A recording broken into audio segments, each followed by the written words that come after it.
Charge, BF3 तो electrophile है, क्यों? इलेक्ट्रॉन डिफिशिएंट, लोन पेयर है, ये भी है। CH2 ऑक्टेट इनकम्प्लीट है, तो ये लोन पेयर अट्रैक्ट करेगा, लोन पेयर डोनेट नहीं करेगा, न्यूक्लियोफाइल में कैसे प्रोसेस करना, तो आप पाएंगे HS माइनस और ट्राइमेथाइलमीन ये दोनों न्यूक्लियोफाइल का काम कर सकते हैं या करते हैं। अगला क्वेश्चन है, इन न्यूक्लियोफिलिक सब्स्टिट्यूशन रिएक्शंस, अच्छा, the leaving group ability order for the following species is, oh my god, अगर ये किसी स्पीशीज से जुड़े हुए हैं तो लीविंग ग्रुप का ऑर्डर क्या है, तो ऐसा पूछा है। बेसिक स्ट्रेंथ के ऑर्डर में अरेंज कर दीजिए। क्या आप देख सकते हैं यहाँ -1/3 चार्ज है इस पर ऑन ईच ओ एटम, यहाँ -½ चार्ज है on each O atom. Oxygen पे माइनस चार्ज जितना वेल डिलोकलाइज्ड होगा, कहीं भी ऑक्सीजन या किसी पर भी अगर नेगेटिव चार्ज डिलोकलाइज्ड है तो उसकी स्टेबिलिटी बहुत बढ़ जाती है। तो ऑब्वियस सी बात है 1 and 2 are much more stable as compared to 3 and 4। ठीक, तो बेस्ट लिविंग ग्रुप कौन था? पहले बेसिक स्ट्रेंथ का ऑर्डर, बेसिक स्ट्रेंथ का ऑर्डर अगर रखूं तो लीस्ट बेसिक होगा वो जिसमें शक्तिशाली -I ग्रुप लगा है।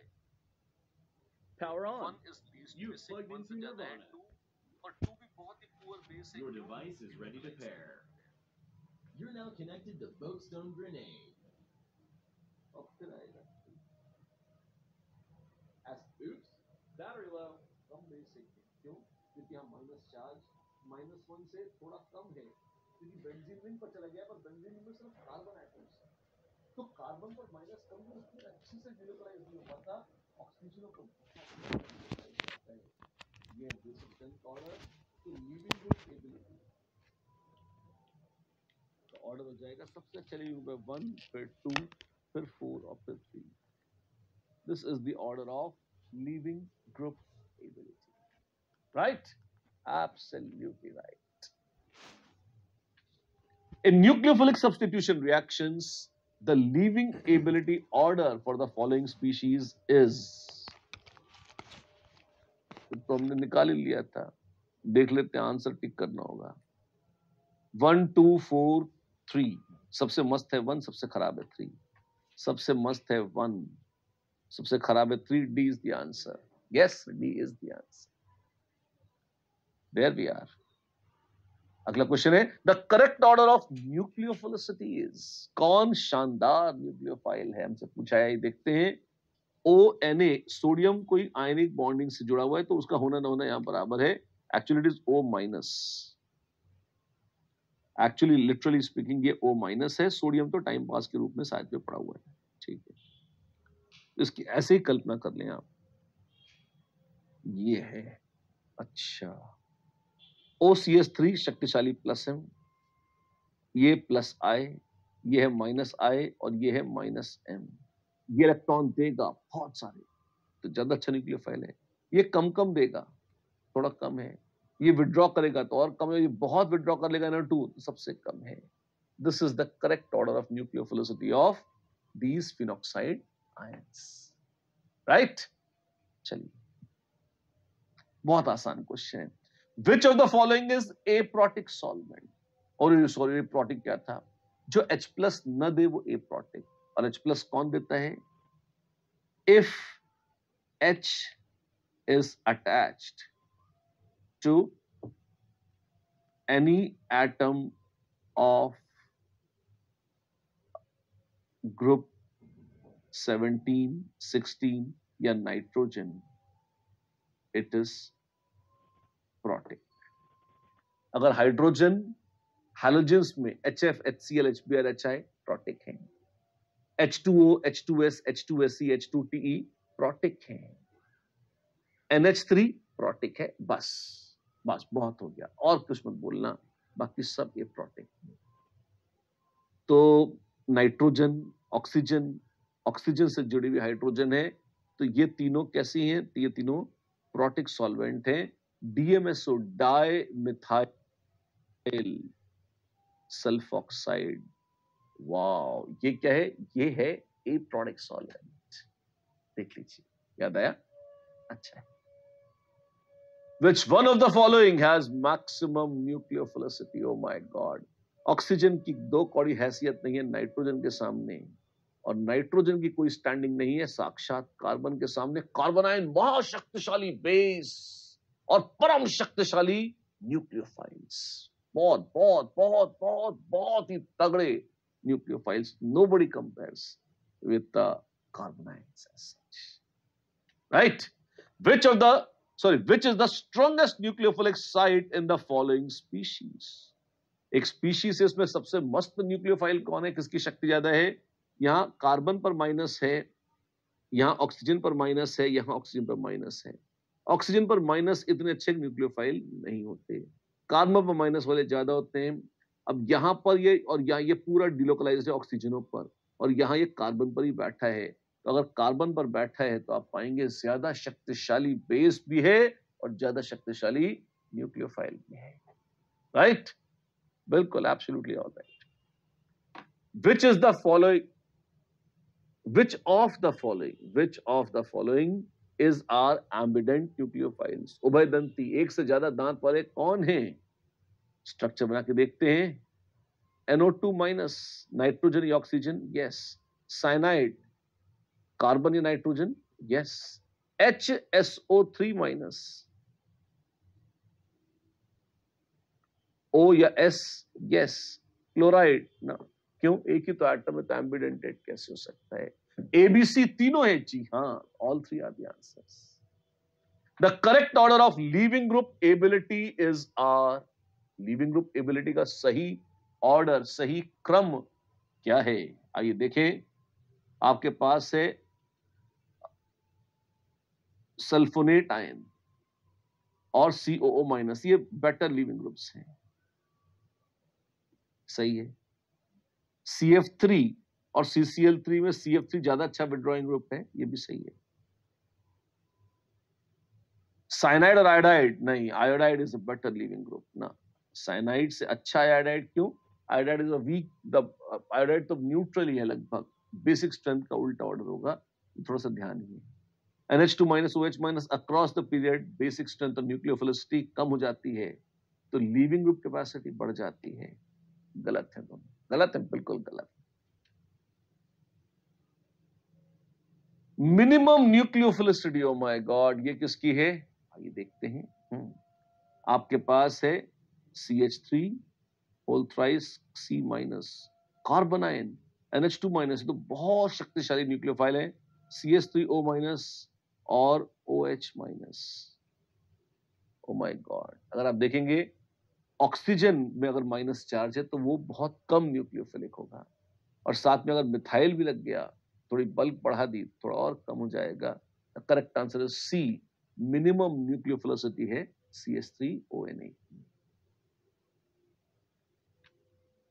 फिर से न्यूक्लियोफिलिसिटी का ऑर्डर, कार्बोनाइन बहुत ज्यादा होता है भैया, गलत बात बोल रहे हो। माइनस चार्ज आया तो अच्छा है। कॉन्जुगेट एसिड और कॉन्जुगेट बेस में conjugate base obviously will be more nucleophilic. Ammonia, पानी में अमोनिया ज्यादा है, अक्रॉस द पीरियड न्यूक्लियोफिलिसिटी कम हो जाती है, सच है। और ये क्या है? नाइट्रोजन या phosphorus down the group nucleophilicity बढ़ जाती है। This is wrong, the correct answers are B and C। Trends याद रखने हैं आपको, प्लीज नोट। न्यूक्लियोफिलिसिटी ऑर्डर मैंने सब रिवाइज कराया था, वही काम आ रहा है, वो आपको याद होना चाहिए। राइट? चलो और देखते हैं SN1 रिएक्शंस की कुछ कैरेक्टरिस्टिक्स क्या हैं। बिल्कुल देखते हैं, चलो। SN1 is a unimolecular two-step process। अब हम इसके बारे में फिर से बात कर रहे हैं। यूनिमोलिक्यूलर क्यों? उसमें जो RDS था, जो रेट डिटरमाइनिंग स्टेप था, जो सबसे स्लो स्टेप, क्रूशियल स्टेप था, वो क्या था? वो अपने देखा था CH3 होल थ्राइस CBr दे रहा है, CH3 whole thrice C plus plus Br minus. Only one molecule. Reactant में सिर्फ एक मॉलिक्यूल है, इसलिए यूनिमॉलिक्यूलर है। 2 स्टेप्स क्यों? पहला स्टेप था departure of leaving group and formation of carbocation, और सेकंड स्टेप था attack of nucleophile and formation of products. तो 2 स्टेप है, बिल्कुल सही है। फिर a carbocation intermediate is form, बिल्कुल सच है। Hence rearrangements are possible. अपने एग्जांपल में भी देखा था, अगर रीअरेंजमेंट हो सकता है तो जरूर होगा, उसे कोई नहीं रोक सकता, वो होकर ही रहेगा। ठीक है। एक मजे की बात और बताऊं क्या? बहुत ध्यान से सुनिए। हाँ, सुन रहे हैं। रेट ऑफ SN1 रिएक्शन जो है वो न्यूक्लियोफाइल की शक्ति और उसके कॉन्सेंट्रेशन के इंडिपेंडेंट है। स्ट्रॉन्ग न्यूक्लियोफाइल हो या वीक न्यूक्लियोफाइल हो, वो बहुत ज्यादा कंसेंट्रेशन में हो या कम हो, it doesn't make much of a difference. जब तक वो है, होना तो चाहिए, है ही तो बात ही नहीं कर सकते। अगर वो है तो कोई फर्क नहीं पड़ता। रेट ऑफ रिएक्शन जैसा चल रहा है SN1 का, वैसे ही चलता रहता है। ये कितनी अजीब बात है, अजीब जरूर लगती है, और ये बिल्कुल सच है। अच्छा, ठीक है। हाँ, SN1 का रेट किसी एक चीज पर डिपेंड जरूर करता है। किस पर? कंसंट्रेशन ऑफ सबस्ट्रेट पर। कंसंट्रेशन ऑफ सबस्ट्रेट पर। सबस्ट्रेट का कंसंट्रेशन बढ़ेगा तो रेट ऑफ SN1 बढ़ जाएगा, नो डाउट अबाउट इट। इसके अलावा दूसरी चीजों से कोई फर्क नहीं पड़ता। न्यूक्लियोफाइल बढ़ा दो, घटा दो, अच्छा कर दो, घटिया कर दो, no change, no chance, nothing. There we are, बस। ठीक है। RDS भूल तो नहीं गया, बताया तो था आपने, रेट डिटरमाइनिंग स्टेप। अगर कोई रिएक्शन 2, 3, 4 स्टेप्स में हो रहा है तो slowest step is called rate determining step. One step in a multi-step reaction is typically slower than all others. ठीक है? Then the rate of overall reaction is same as the rate of slowest step. जितने reaction से, जितने rate से slowest step होगा, उतने ही rate से overall reaction होगा। और ये वैसे कैसे हो सकता है? घर बनवा रहे हैं आप जी, और घर में 4 कमरे हैं। हाँ जी, चारों कमरे साथ साथ बन रहे हैं। एक कमरा 1 महीने में बन गया, दूसरा 2 महीने में, तीसरा 6 महीने में, चौथा 3 महीने में। तो टोटल घर को बनवाने में कितने महीने लगे? हाँ। पहला कमरा 1 महीने में बन गया, और साथ साथ बन रहे थे चारों कमरे। पहला 1 महीने में, दूसरा 2 महीने में, तीसरा 6 महीने में, और चौथा 4 महीने में। टोटल घर को बनवाने में कितने महीने लगे? 6 महीने। अरे 6 कैसे लगे? अरे शुरू से तो बनवा रहे हैं ना, तो जब तक ये 6 महीने में लगेंगे, हो सकता है शुरू करने में 1, 2, 4 महीने बाद बाकी कमरे बन गए, पर जब तक एक भी कमरा अधूरा है तब तक घर तो अधूरा है। बात तो सही है। तो सबसे स्लो कमरे को बनने में 6 महीने लगे, तो हमने कह दिया घर को भी बनने में 6 महीने लगे। अच्छा, बात तो सही है आपकी। जी हाँ, बात तो सही है। राइट, ठीक है। The slowest step is called the rate limiting step या rate determining step। बिल्कुल यही है लिमिटिंग रेट डिटरमाइनिंग स्टेप या RDS। ठीक है। ये देखिए, ये बड़ा मजेदार है। क्या है? आपके पास एक किप सेपरेटर्स जैसा एक बर्तन है, ऊपर सैंड भरी हुई है, और आप देखते हैं नीचे धड़ धड़ धड़ धड़ छेद से सैंड गिर रही है। हाँ, कितना मजा आ रहा है। ठीक है, अच्छा है। तो अब अगर आप देखें, यहां पे तो गर्दन पतली है और ये गर्दन थोड़ी मोटी है जी, लेकिन पतली सही। आप देखें, जो सैंड गिर रही है वो तो पतले वाले के हिसाब से गिरेगी। ठीक है, fine, we are not complaining. अब ये देखिए, ऊपर की गर्दन नैरो है, यहाँ की और यहाँ की ओपनिंग्स लार्ज हैं, एक की बहुत बड़ी है, यहाँ पे देखिए, है ना। It makes no difference, sand जैसे गिर रही थी गिर रही है, कोई दिक्कत नहीं है। अब अगर आप देखें कि लार्जेस्ट ओपनिंग को नीचे शिफ्ट कर दिया, अरे गिर तो वैसे ही रही थी ना, क्या फर्क पड़ेगा उसको, बेवकूफी की बात। यहां पे करो, यहां पे करो, कुछ भी करो, बस जाना चाहिए उसको, कितना बड़ा है कितना छोटा, हु केयर्स। फाइन, समझ में आ गया, है ना। अगर बीच वाले को नैरो कर देंगे तो क्या होगा? सैंड धड़ धड़ धड़ धड़ गिरेगी खूब सारी, यहां इकट्ठी होनी शुरू होगी, लेकिन इसमें से फिर गिरेगी। अच्छा, और चूंकि ये नैरो है तो गिरेगी तो उसी रेट से। अच्छा, इसमें से जितनी गिर सकती है उसके हिसाब से प्रोडक्ट आएगा। बात तो सही है, एक्स्ट्रा यहाँ इकट्ठी हो सकती है, यहाँ से हट के यहाँ इकट्ठी हो जाएगी, कोई बात नहीं है। और प्रोडक्ट जो बनेगा, फाइनल जो पहुंचेगी, वो तो जो सबसे नैरो में से जितनी निकल पा रही है उसके हिसाब से ही बनेगा। हाँ जी, तो ये हमारा आरडीएस है। अच्छा, ये बॉटलनेक है, जी हाँ, ये आरडीएस है। अब जब हमने मैकेनिज्म देख लिया है, न सिर्फ मैकेनिज्म बल्कि वो ग्राफ आप सब बना लिया है, now I think it's time we talk about कि भाई SN1 रिएक्शंस का रेट किस पे डिपेंड करता है, किन फैक्टर्स पे डिपेंड करता है। Of course it depends on many things including कार्बोकटाइन stability. क्या? जी हाँ। अभी SN1 रिएक्शन में क्या क्या है? एक तो सॉल्वेंट है, उस पर डिपेंड करेगा, टेम्परेचर उस पर भी डिपेंड करेगा, और मेन चीज जो है कि भैया किसके ऊपर हो रहा है रिएक्शन। जो कि न्यूक्लियोफाइल का तो SN1 रिएक्शन में महत्व है नहीं, उसके कॉन्सेंट्रेशन का, उसके नेचर का कोई मीनिंग नहीं है। और जो सबस्ट्रेट है, वो जिसके ऊपर रिएक्शन हो रहा है, जहां से लीविंग ग्रुप निकल रहा है, जहां कार्बोकटाइन बन रहा है, उसका महत्व है, उसका बहुत महत्व है। यस, कार्बोकटाइन स्टेबिलिटी पर डिपेंड करता है रेट ऑफ SN1 रिएक्शन, बिल्कुल करता है। जैसे जैसे कार्बोकटाइन की स्टेबिलिटी बढ़ती जाएगी, वैसे वैसे SN1 का रिएक्शन का रेट बढ़ता जाएगा। This is very very poor SN1। अगर प्राइमरी है या मिथाइल है तो न के बराबर माने, बहुत रेयर केसेस में वहां आपको SN1 देखने को मिलेगा। सेकेंडरी और टर्शरी जरूर कूद कूद कर SN1 कर देते हैं, और या कोई और स्टेबल कार्बोकटाइन हो उसका भी स्वागत है, वहां भी SN1 होने के चांसेस बकायदा हैं।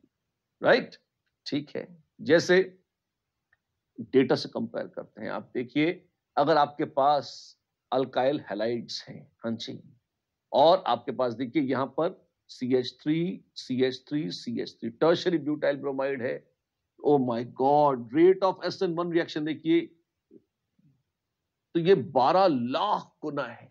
किसके बजाय इसके कि अगर आपके पास प्राइमरी या सेकेंडरी होता है ना, प्राइमरी को जीरो नहीं, प्राइमरी को टेंडिंग टू जीरो है, वॉटेवर की, मतलब प्राइमरी पे रेट ऑफ रिएक्शन बहुत ही पुअर हो जाएगा, लेकिन सेकेंडरी में भी देखें तो बड़ा है, कितना? 11.6 रिलेटिव रेट, मतलब अगर इसको जीरो के इसको 1 बोलना चाहिए कायदे में। प्राइमरी के रिलेटिव जितना है रेट प्राइमरी का, उसका लगभग 11 गुने के आसपास रेट है सेकेंडरी का, और 12 लाख गुना है टर्शरी। तो टर्शरी तो जैकपॉट है, टर्शरी हो गया फिर तो SN1 SN1 SN1। प्राइमरी में बिल्कुल नई टेंडेंसीज है, सेकेंडरी भी लाइक ठीक है करा लेंगे, पर it's not a big deal. Tertiary is a big big big deal. Right right, ठीक है। एक और चीज कहा जाता है, it is a regioselective reaction where the most stable carbocation gives the major product. क्या मतलब है इसका? well, इसका मतलब ये है कि अगर कहीं भी ऐसी संभावना है कि दो या दो से ज्यादा प्रोडक्ट संभव हैं, दो या दो से ज्यादा लोकेशन पर मान लीजिए न्यूक्लियोफाइल अटैक कर सकता था, और उसमें से सेलेक्टिवली किसी एक के पास ही जा रहा है और दूसरे के पास नहीं जा रहा न्यूक्लियोफाइल, तो हम कहेंगे वो रीजियो सेलेक्टिव है। रीजियो मतलब, इसको देखिए रीजन से, रीजन मतलब, वैसे तो रीजन एक एरिया होता है, अब एटम में कौन सा एरिया निकालेंगे, मतलब एक लोकेशन होती है ना, तो ये लोकेशन सेलेक्टिव रिएक्शन है।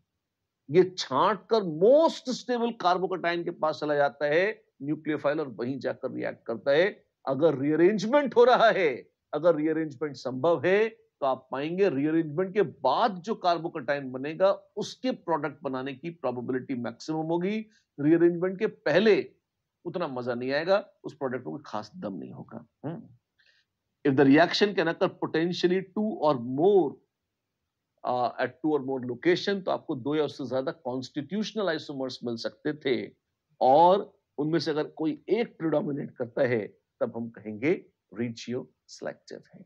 तो क्या ये रीजियो सेलेक्टिव है? बिल्कुल शुरुआत के एग्जाम्पल में अगर आपको याद हो, हमारे पास कुछ ऐसा था, क्लोराइड है ना, और हमने कहा कि भाई कार्बोकटाइन बना, ठीक है, और अब रीअरेंजमेंट हुआ, हाइड्राइड शिफ्ट हुई और ये बन गया, और फिर यहां पे पानी आ गया, टिंग टिंग टिंग OH, और यहां पर तो क्या ये बनेगा? हमने कहा था ना ये नहीं बनेगा, ये बनेगा। तो आप देखिए दो अलग अलग संभावनाएं थी, और काफी मेजर क्वांटिटी में अगर एक बन रहा है, ये वाला बन रहा है, तो हम कहेंगे ये रिजियो सेलेक्टिव है। ऐसा बोलेंगे कि ये रिजियो सेलेक्टिव है। अच्छा, ऐसा होता है? जी हाँ, ऐसा होता है। ठीक है, चलो सबसे तेज एसएन1 कौन सा देखा? Methyl chloride, ethyl chloride, isopropyl chloride या tertiary butyl chloride? I mean hardly a question, अभी तो जस्ट बात ही हुई थी। प्राइमरी बहुत सड़े होते हैं, मिथाइल तो सबसे सड़े हैं, प्राइमरी बहुत सड़े हैं, सेकेंडरी ठीक है और टर्शियरी शानदार है एसएन1 मैकेनिज्म के लिए। जी हाँ, बिल्कुल। अगला, फास्टेस्ट एसएन1 बनेगा कौन? आपके पास है प्राइमरी, आपके पास है टर्शियरी, प्राइमरी आउट है, इसमें से तो टर्शियरी जीत रहा है। और क्या क्या आपके पास है सेकेंडरी और आपके पास है सेकेंडरी। न प्राइमरी न सेकेंडरी जीतेगा भाई, जीतेगा टर्शियरी कार्बोकैटायन जीतेगा। बॉम्बे B is the answer. Done done. ये सब तो ठीक है, हमको ये भी पता लग गया कहां पे अच्छा हो रहा है, कितना तेज हो रहा है, ब्ला ब्ला ब्ला। लेकिन क्या एसएन1 रिएक्शन के साथ कोई स्टीरियोकेमिस्ट्री जुड़ी हुई है? वेल, शायद बहुत खास नहीं, पर फिर भी एक बार देख लेते हैं। अगर आप ध्यान दें, एसएन1 रिएक्शन में बीच में बनता है कार्बोकैटायन। जी हाँ, एसएन1 मैकेनिज्म में बीच में बनता है कार्बोकैटायन। और कार्बोकैटायन की ज्योमेट्री क्या है? कार्बोकैटायन चपटा चपाट प्लेनार है, बिल्कुल। और जैसे यहां पे था आपके पास टर्शियरी ब्यूटाइल ब्रोमाइड से बना कार्बोकैटायन। अब ये कार्बोकैटायन क्योंकि प्लेनार है, इसकी एम्प्टी पी ऑर्बिटल को देखिए आप ऐसे, तो इसमें न्यूक्लियोफाइल ऊपर से भी रिएक्ट कर सकता है और न्यूक्लियोफाइल नीचे से भी रिएक्ट कर सकता है। ऊपर से नीचे से कहीं से भी आ सकता था न्यूक्लियोफाइल, और अगर न्यूक्लियोफाइल कहीं से भी आ सकता है तो फिर इसका मतलब क्या हुआ कि 50-50% चांसेस है अटैक के। हाँ जी। अब अगर टर्शियरी ब्यूटाइल ब्रोमाइड था तो उससे कोई फर्क नहीं पड़ता, कायरल नहीं है।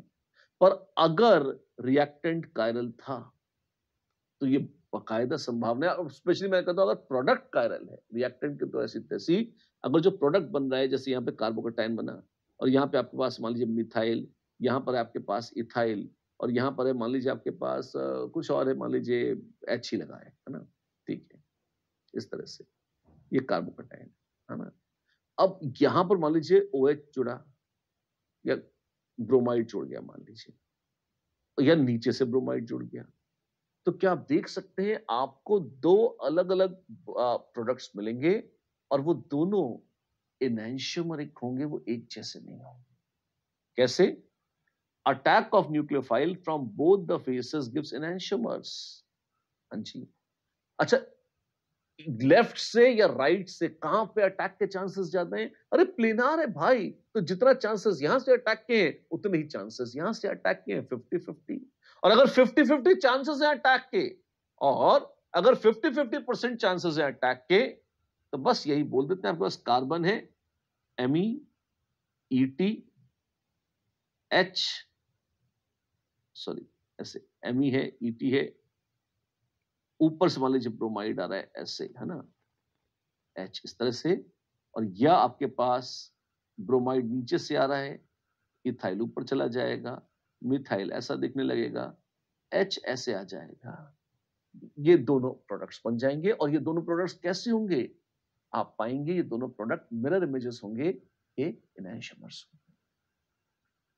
If the product of SN1 reaction, if the product of SN1 reaction is chiral, और जहां रिएक्शन हुआ है, जहां न्यूक्लियोफाइल जुड़ा है, जहां न्यूक्लियोफाइल आकर अटैच हुआ है, अगर वो सेंटर कायरल है, बाजू में कहीं कायरलिटी हो तो उससे कोई फर्क ही नहीं पड़ेगा, वो तो एक अलग चीज हो गई है ना। तो अगर वो सेंटर कायरल है तो आप पाएंगे आपको रेसिमिक मिक्सचर में जाए।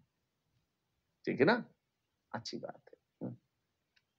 फिर से देख लीजिए, R1 R2 R3 थे, ब्रोमाइड निकल गए महाराज, आपको मिल गया ये कार्बोकैटायन जो प्लेनार है, ऊपर से अटैक हुआ, ये बन गया प्रोडक्ट। आसान है, आप देखें, सी पे R1 हल्का सा नीचे झुक गया, बाहर वाला बाहर रहा, अंदर वाला अंदर रहा, बस फ्लैट होने की बजाय हल्का सा नीचे झुक गए और न्यूक्लियोफाइल ऊपर आ गया। ठीक है, फाइन, चलेगा, जी लेंगे इसके साथ हम। दूसरा कौन सा है? ब्रोमाइड निकला तो सही, न्यूक्लियोफाइल उल्टी तरफ से आ गया। हाँ जी, तो ये ऐसा बन गया, बिल्कुल ठीक है भैया। तो एक जिसको हम कहते हैं रिटेंशन ऑफ कॉन्फ़िगरेशन, मतलब जहां से ब्रोमाइड निकला था वहीं से न्यूक्लियोफाइल आ गया, और दूसरा इन्वर्जन ऑफ कॉन्फ़िगरेशन, जहां से ब्रोमाइड निकला था उसके उल्टी तरफ से न्यूक्लियोफाइल आ गया। क्या बन जाएगा? इससे बन जाएगा बच्चों रेसिमिक मिक्सचर। 50-50 होंगे तो रेसिमिक मिक्सचर मिलेगा। अच्छा, तो जिस साइट पर SN1 रिएक्शन हो रहा है अगर वो साइट कायरल है तो SN1 का प्रोडक्ट में रेसिमाइजेशन हो जाएगा। जी हाँ, SN1 के प्रोडक्ट में रेसिमाइजेशन हो जाएगा। ठीक है। आइडियल SN1 है तो हो जाना चाहिए। प्रैक्टिकली सच तो यह है, इसमें थोड़ी सी गड़बड़ होती है। क्यों? जब लीविंग ग्रुप जा रहा होता है तो उसको जाते जाते कुछ समय लगता है ना, एकदम से गायब थोड़े हो जाएगा। उतनी देर में कोई पीछे से अटैक मार दे, मार सकता है। तो इन्वर्जन ज्यादा होगा, उल्टी तरफ से ज्यादा आएगा। जहां से लीविंग ग्रुप निकल रहा है, जहां से लीविंग ग्रुप निकल रहा है उसी तरफ से अगर दूसरा आना चाहे थोड़ा वक्त ज्यादा लगता है, चांसेस कम रहते हैं। ये वैसा है जैसे ट्रेन है, मान लीजिए। अब ट्रेन के डब्बे, आपने कभी ट्रेन देखी होगी जीवन में, राइट? ट्रेन के डब्बे में चढ़े भी होंगे। उसमें ट्रेन में आमने सामने दरवाजे होते हैं। एक दरवाजे से कोई उतर रहा है और अगर उसको उल्टी साइड पे भी दरवाजे से कोई चढ़ पाए, वैसे तो क्या होता है कि एक तरफ स्टेशन की पटरी होती है और एक तरफ तो मतलब वो प्लेटफॉर्म होता है, दूसरी तरफ पटरियां होती हैं, तो पटरियों से चढ़ना मुश्किल होता है। और अगर मान लीजिए दोनों तरफ प्लेटफॉर्म है और बीच में गाड़ी आ गई, दो तरह के लोग गाड़ी में घुसना चाह रहे हैं डब्बे में। कौन से? एक तरफ से इट्स समथिंग लाइक जैसे ट्रेन है, ट्रेन में यहां भी गेट है, यहां भी गेट है, आमने सामने है। अब यहां से लोग उतर रहे हैं और ये खाली है, यहां कोई नहीं उतर रहा। अब आप यहां से चढ़ेंगे या यहां से चढ़ेंगे? दोनों तरफ से चढ़ सकते हैं इन प्रिंसिपल, क्योंकि गेट दोनों तरफ है। हाँ जी। पर जहां से लोग ऑलरेडी उतर रहे हैं वहां से अगर आप चढ़ना चाहेंगे उनको धक्का मारते हुए, तो वो कहेंगे यार उतर तो जाने दो हमको पहले, थोड़ा रुक जाओ। हाँ जी, ठीक है। और तब भी आप नहीं मानेंगे, भिड़ते चले जाएंगे, तो भी उनके उतरने के कारण कि अपना शरीर लेके उतरेंगे ना, वो गायब थोड़े हो जाएंगे, है ना? तो इस वजह से यहां से जिस तरफ से वो जा रहे हैं, जिस तरफ से लीविंग ग्रुप निकल रहा है, अगर उसी तरफ से आप जबरदस्ती घुसना चाहेंगे आपको टाइम लगेगा, लीविंग ग्रुप अड़ जाएगा, बीच में अटक जाएगा। ठीक है। उल्टी तरफ से आना चाहेंगे तो उल्टी तरफ से आना आपके लिए आसान पड़ेगा। जी हाँ, निश्चित आसान पड़ेगा। तो आप पाएंगे practically we get a slightly higher proportion of inverted product in SN1। Inversion थोड़ा सा ज्यादा हो जाता है किससे? रिटेंशन से। क्यों? उल्टे साइड से आना थोड़ा आसान होता है इसलिए। अच्छा, कैसे? आप तमाशा देख लीजिए। ये क्या है? ये प्रोडक्ट है, कोई कार्बन सेंटर है, अच्छी बात है। इसमें क्या हुआ? लीविंग ग्रुप निकला, हाँ जी, और कार्बोकटाइन बना, बिल्कुल। और ये मत भूलना कि यहाँ प्लस चार्ज है और यहाँ माइनस चार्ज। अभी भी भले ही कोवलेंट बॉन्ड थोड़ा स्ट्रेच हो गया और टूट गया हो, पर इलेक्ट्रोस्टैटिक अट्रैक्शन है, एक दूसरे को अभी भी पकड़े हुए हैं। और इसको कभी कभी लोग एक नाम देते हैं, इसको इंटीमेट आयन पेयर का नाम देते हैं, ये इंडिकेट करने के लिए कि ये आयन अभी भी अट्रैक्ट कर रहे हैं, जुड़े हुए हैं। ठीक है। अब अगर न्यूक्लियोफाइल को आना है तो आप देखो यहां से आना ज्यादा आसान है या उल्टी तरफ से? उल्टी तरफ से ज्यादा आना आसान है, तो उल्टी तरफ से ज्यादा आ जाएगा और आप कहेंगे देखो इन्वर्जन ज्यादा हो गया। बस इतनी सी बात है। इधर से आना उतना सरल नहीं है, क्योंकि वक्त तो दो कि निकल जाए। धक्का मारोगे, धक्का मारने में एफर्ट जाएगा। उधर से आना उतना आसान नहीं होगा और आप देखोगे रेसिमाइजेशन 100% नहीं होगा। रिटेंशन थोड़ी सी कम है, इन्वर्जन थोड़ी सी ज्यादा है। ठीक है, समझ गए हम। एग्जाम्पल दे दो और। एग्जाम्पल देखिए, SN1 रिएक्शन के एग्जाम्पल्स में बड़ा क्लासिक एग्जाम्पल है। अगर प्राइमरी है तो आप पाएंगे SN1 इतना आसान नहीं है। अगर आपको लीविंग ग्रुप को निकालना है तो आपको उसको रिश्वत देनी पड़ सकती है। कैसे? ब्रोमाइड को नोचना है तो आपने सिल्वर दे दिया कि भाई तो AgBr बना के PPT करा जाइए, ये हो सकता है। या कोई ऐसी चीज डाल दी जो ब्रोमाइड को ऑक्सीडाइज कर दे, या कोई ऐसी चीज डाल दी जो ब्रोमाइड से कॉम्प्लेक्स बना ले, तब आप पाएंगे ब्रोमाइड को नोच के निकालने की टेंडेंसी बढ़ जाएगी। और तब इस तरह की चीजें जो प्राइमरी आमतौर पर SN1 नहीं देता, पर रोते पीटते उसकी थोड़ी बहुत SN1 देने की भी टेंडेंसी हो जाएगी। ऐसा है, जी हाँ। प्लीज नोट, AgBr इतना शक्तिशाली एजेंट नहीं है, बहुत शांत से नहीं। अगर आपको बढ़िया SN1 कराना है तो तो आपको अच्छा होता कोई बढ़िया कॉम्प्लेक्सिंग एजेंट खोलते जो एकदम खोजते या ऐड करते जो एकदम ब्रोमाइड को अच्छे से बाहर निकाल लेता, राइट? जैसे AsCl3 या AsCl5 या AsBr5, इस तरह से। ये सेकेंडरी है, सेकेंडरी बड़े आराम से निकल जाता है, उसको दिक्कत नहीं होती। जब निकलेगा तो क्या बनाएगा, ये कार्बोकैटायन बनेगा और क्लोराइड आयन। सिल्वर डाल दिया आपने तो वो AgCl धड़ाम से पीपीटी हो गई। सिल्वर के आयंस क्यों डाले जा रहे हैं, ताकि वो हैलाइड के साथ प्रेसिपिटेट करके उनको हटा लें और फ्री कैटायन छोड़ दें, ताकि वो मस्ताने होकर अपना SN1 रिएक्शन करा सके। ठीक है, तो यहाँ पे अल्कोहल बनेगा। जी हाँ, ये तो कायरल है बिल्कुल। तो आपको रेसमिक मिक्सचर मिलेगा, सिर्फ ये बताया जा रहा है यहाँ पर, राइट? बिल्कुल राइट। एक क्वेश्चन, चलते चलते एक question. A solution of -1 chloro 1 phenyl ethane in toluene racemizes slowly in the presence of a small amount of SbCl5. अच्छा, due to formation of ये क्या है? Well, फिनाइल है, 1 chloro 1 phenyl ethane.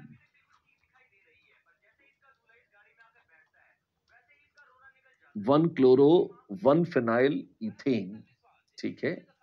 In toluene racemises slowly in the presence of small amount of SbCl5। इसमें SbCl5 डाल दीजिए, क्या मिलेगा आपको? SbCl5 क्या करता है? SbCl5 प्लस Cl माइनस बनाता है SbCl6 माइनस, ये कॉम्प्लेक्स बनाता है। बड़ा शानदार काम है। कॉम्प्लेक्स बना लेगा तो क्लोराइड को वापस नहीं जाने देगा, कटायन बन के नाचेगा। कटायन बन के नाचेगा तो ठीक है, बन गया। लेकिन है तो इक्विलिब्रियम, बिल्कुल। तो SbCl5 ने एक बार तो क्लोराइड आयन को नोच के निकाले, आ जाओ हमारे साथ, आ गए। फिर कटायन देखेगा मेरे पास कुछ नहीं बचा, कुछ नहीं बचा, कुछ नहीं बचा, क्या मेरा क्लोराइड वापस कर दो। लेकिन ध्यान रखना, अब जब ये कायरल था तो ये कुछ था, ये माइनस आइसोमर था, और जब क्लोराइड वापस आएगा, जब क्लोराइड वापस आएगा तो आप देखो वो टॉप या बॉटम कहीं से भी आ सकता है, और इसीलिए रेसिमाइज कर रहा है। तो इसमें बीच में क्या बना है? इसमें बीच में बनना है कार्बोकटायन। कार्बोकटायन के बनने के कारण हो रहा है रेसिमाइजेशन, राइट? Absolutely right.